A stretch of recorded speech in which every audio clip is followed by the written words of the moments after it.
It's an argument many have made of late. The Globe's Matt Visor nailed it way back in October when he declared Donald Trump has found his running mate, the media.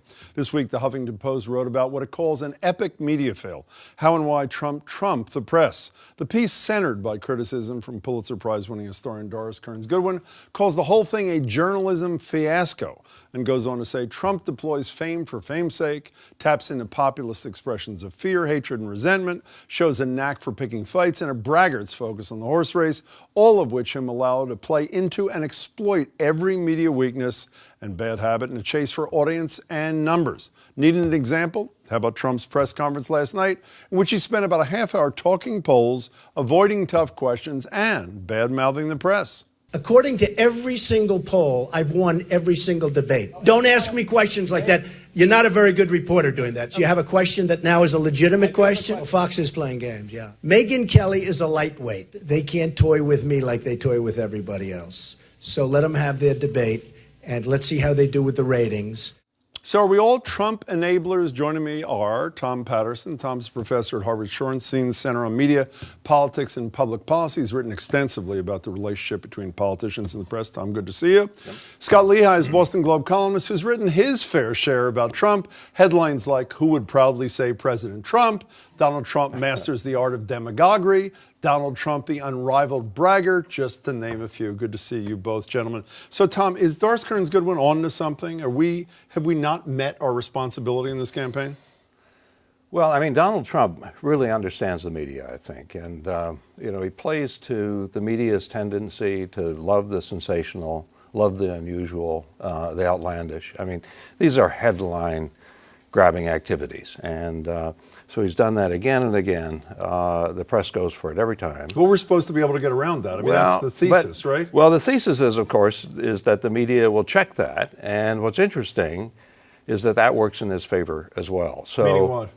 Well, the media has been more critical of Trump than the typical candidate. So even in the news stories, there's a little bit of editorializing. You can see it as kind of a subtext of the news. But yesterday, he refuses to answer question after question on abortion. That's not reported. All we're reporting about, will he or won't he show up at the debate? Will the Wounded Warrior special get higher ratings than the debate itself? Yeah, but in the debates, if you think about the debates, what gets the big applause line? It's when the candidates attack the media, so that when the media basically attack him, he can say they're attacking me. That really plays to the Republican base. So he gets it both directions. So are we guilty or not? Yeah, I'll tell you who I think is incredibly guilty. The cable networks and the Sunday shows, which all want him to call in.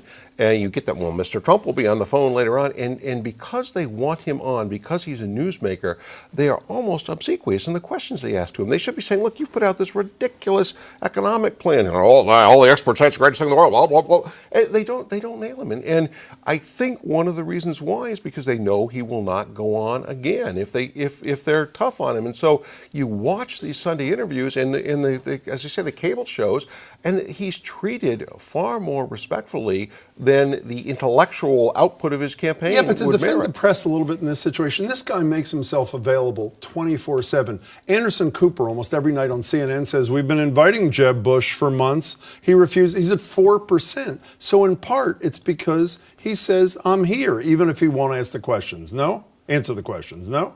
Well, he's also good copy. I mean, he's a good interviewer. Well, you wrote, actually, in Salon a couple of years ago, reporters are drawn to conflict, as is the news audience. Everyone loves the fight. The greater the level of conflict, the bigger the story. He gets it better than anybody, doesn't he?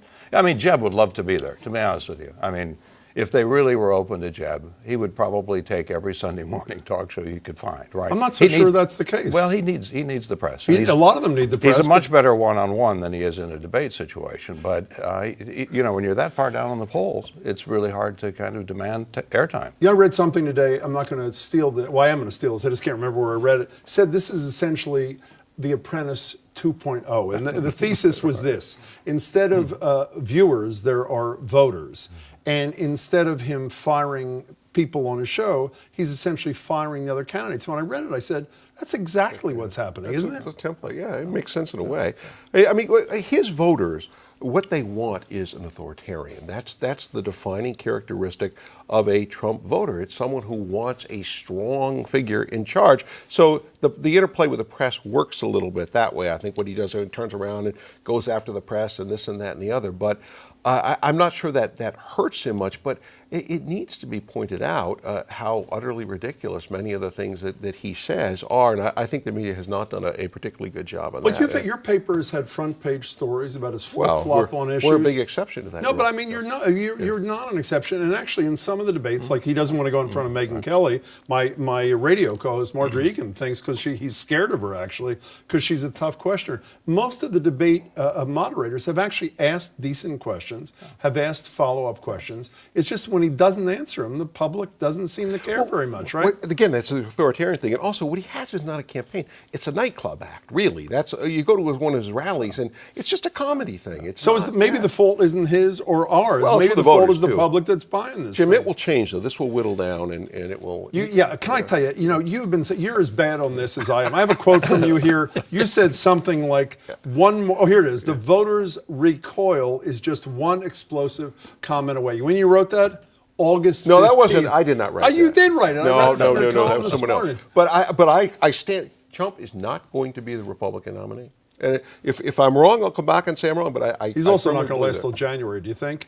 I want to underline the whole point that you made before about attacking the. Here's this little exchange. I'm sure most of you saw it yesterday. He's demanding an apology from NBC's Peter Alexander. They went back and forth about whether Alexander was misquoting him, honestly quoting him about his flip-flop, his being Trump's, from pro-choice to pro-life. Just listen to a bit of this. You're not a very good reporter doing that. Do you apologize? Do you apologize for not reading my words? You quoted me, and you took out the main part of the quote. By the way, the actual exchange went on far longer. It was brilliant. You're saying to yourself as you watch it, who does the public hate more than used car salesmen? The answer is the press. And he brilliantly, and I mean the term brilliantly, attacks this guy, and he's like a puddle at the end of the discussion. Well, there's some risks, though, that he's taking. I think to me, attacking the mainstream press, the traditional press, you'd expect a Republican to do that, to take on Fox. That's risk-taking. Because that is the conservative Bible of television. Bible. And then, you think about, okay, so he's going to pass on this debate. Ronald Reagan did that in 1980, and he lost Iowa because he passed on a debate in Iowa and recovered in New Hampshire. But Ronald Reagan didn't have a rally with wounded warriors at the exact same time. That's right. This guy is very clever in terms of using the media. And if you look at the press coverage leading up to this debate, what's it about? It's not about the debate.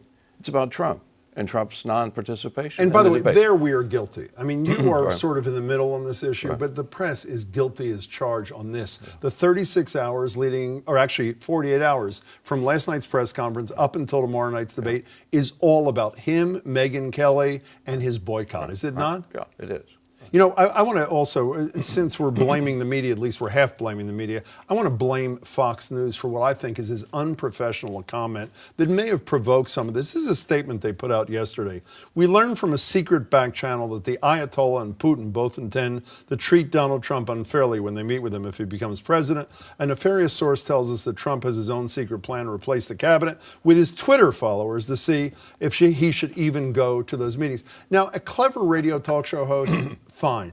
Isn't that appalling and low rent for a network that contends that it's a real news network? For a fair and balanced network. No, I'm serious, but I mean, it was unprofessional then. But the idea that Donald Trump should get to decide whether Megyn Kelly is a moderator or not is also it's a preposterous notion. This is all just a ruse. Well, the response should be you don't get to decide who the moderators are under discussion. We only have a minute left. Solutions. It's January.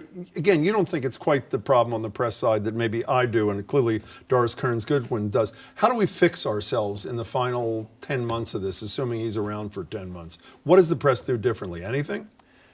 I don't think the press is going to be able to do anything because once the votes start to be counted, then they're off to the horse race. And we know what that story looks like. It's looked, and I think Trump, if he wins in Iowa, is going to get the kind of the bandwagon effect, the momentum out of Iowa. So it's all going to be about the votes, who's up, who's down. no looking back. So he says the genie's out of the bottle. You're buying it? I think he's only one recoil away from I don't buy that. I think that New Hampshire is going to shuffle the deck here a little bit. I think you're going to move south of the divided field, Cruz, Trump, and Kasich, and I think we're going to watch a whole different dynamic evolve as the campaign goes south. Tom, thank you very much. Nice to see you're you. welcome. Thank you. You did write that, trust me. Did I? Okay. I think you did. I think nice it's to from see you. someone else Maybe that's gone, not. Who but cares? Scott, nice to see you.